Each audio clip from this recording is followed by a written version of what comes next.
Legendary physicist Richard Feynman has some of the most iconic delivery in all of science communication. It sounds like this. It turns out that feeling of weight has almost nothing to do with gravity pulling you down. The speed of light is woven into the fabric of reality itself. The human brain learns more by doing than by watching. Experience builds neural connections that no book can create. Except that didn't sound quite right, did it? Well, that's because what you just heard was not Dr. Feynman. In a disturbing new trend on this very platform, YouTube is currently being flooded with AI voice clone videos of the famous physicist. Dozens of videos uploaded across dozens of channels every few hours that, whether or not the science in them is accurate or not, are making Dr. Feynman say things he never said to audiences of millions. This is similar to the AI slop that we've covered on this channel before, except this is different. This is affecting real people, a real family, with a real legacy. I'll admit that when I first saw these videos, they fooled me. I was recommended something about Dr. Feynman's thoughts on time. What time is it? Really? Not what your phone says. Not what the clock on the wall insists is true. I mean, what is time?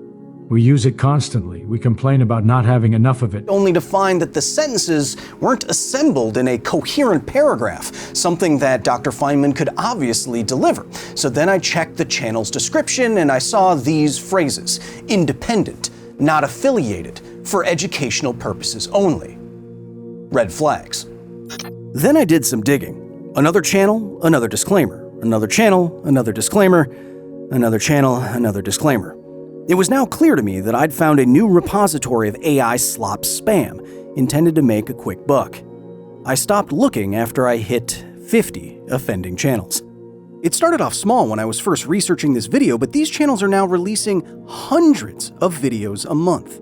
Because these channels are using voice clones of Dr. Feynman, they don't have to rely on the tried and true low-effort topics like aliens, pyramids, and Joe Rogan. So these are at the same time more and less effort.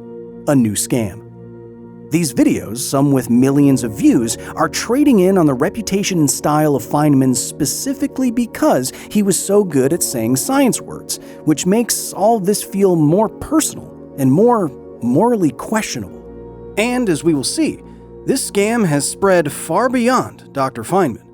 As a student of science communication for almost 15 years now, I've learned that, even in science, style can be more important than substance. Here's an example. Read this sentence to yourself just as you would speak it. Now try reading it in your head as though Carl Sagan was saying it, as he did in an episode of Cosmos. Imagine his patient tone and lyrical delivery. Now read it like Adam Savage, or Steve Irwin, or Sir David Attenborough. The fact that you can do this so easily, and that it helps you remember and engage with the information, is proof that the way you communicate can matter more than what you communicate. These scam videos are impersonating a Nobel Prize winner and his unique communication style to make more money than they otherwise would with a random AI voice and LLM Wikipedia scraping. Obviously, Richard Feynman had as much raw style as he had a penchant for playing the bongos. Unfortunately, the many public recordings of the physicist are the latest media to be ingested by AI sloppers looking to make a quick buck. Now, I said that these videos are scams, so what is the scam exactly and how do I know? The YouTube grift is to use AI and every corner cutter possible to spam out lengthy but ultimately vacuous videos across dozens of channels every few hours, channels all seemingly owned and operated by the same individual or group, to make ad revenue. Since YouTube only halts ad revenue after a claim has been made against a video, this slop can make money off of copyrighted content, re-uploaded videos, and/or impersonations of famous physicists before the videos are reported or taken down. Even if many of these channels have almost no views, the constant stream of spam across this platform can still make decent money. This scam is easy to spot if you know what you're looking for. The first thing I tell people to do is look at the video tab on the channel. These grifters are crafty but ultimately lazy, so each video is going to have a near-identical thumbnail and near-identical topic. But the bigger red flag is the upload cadence. There is not a single reputable science communicator on this platform who can upload a 20 to 30 minute video every 12 hours. It is just not possible to make 66 good videos in 2 months. At least not for a human. Next, check the description of the channel. It's likely going to have some hand-wavy disclaimer in an email that begs you to email them instead of reporting them to YouTube. I have never seen a legitimate channel with a description that looks like this. The evidence gets even more damning when you look across multiple suspicious channels at the same time. Same topics, same thumbnails, same disclaimer in the descriptions, the same SEO-focused handle. You might even see the same videos. This is my opinion, but it seems obvious after working with professionals like Brandon Clement at Viral DRM that the Feynman scam is being run by a small group of individuals, likely based in Eastern Europe and/or Asia, who are spamming out voice clone videos for profit. But this is worse. Unlike the previous iterations of the scam, there are real victims here. Dr. Feynman was a real person, with a real reputation and a real family. Unfortunately, I think this is all going to get worse before it gets better. AI video clones of Feynman are now popping up, and even if it doesn't fool everyone, it will fool enough people to be dangerous. I won't be surprised when the same kind of thing happens to the likes of Neil deGrasse Tyson, Bill Nye, and Carl Sagan. Voice clone video channels of Michio Kaku already exist. I'm pretty sure this is going to continue until YouTube takes AI voice cloning and its legality more seriously. In fact, I went back and checked.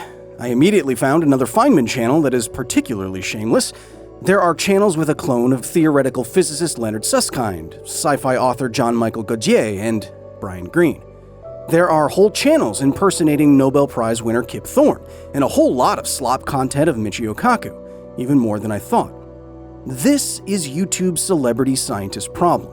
AI has now made it possible to make anyone with a lot of public recordings appear to say anything you want for as long as you want, as many times as you want for a quick profit. I consider this to be more problematic than Joe Rogan alien pyramid slop because it is not just trading in on celebrity, but on the perception of serious credibility and scientific accuracy, which is potentially much more misleading. And yes, this is in fact also happening to the Carl Sagan estate, complete with embarrassingly bad generative images of the late astronomer. To be clear, not all of the scientific information in these videos is wrong. A lot of it is just AI-generated scripts from Wikipedia or a transcript of a public statement. However, wrong or not, the content will be judged as more credible than it otherwise would be because it is apparently being said by a famous physicist, giving some extremely low-effort videos something to hide behind. And the damage goes further than this. Feynman, Sagan, Kaku, Thorne, these are all real people with real lives and personalities and perspectives. What they are famous for saying and thinking, or not, went through a filter of the human experience that AIs don't have.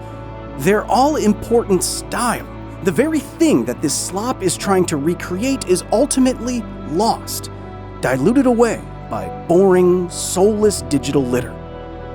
That's a real shame. So, what can you do? Well, as Brandon Clement pointed out in a previous video, don't watch the videos. If you see them, report them as spam to YouTube. If they are stealing from content creators or their foundations, tag that creator in the comments of those videos. On my end, I'm gonna reach out to YouTube directly, and if you're a content creator yourself, you can use Viral DRM, Brandon Clement's company, to help protect your content. Until next time.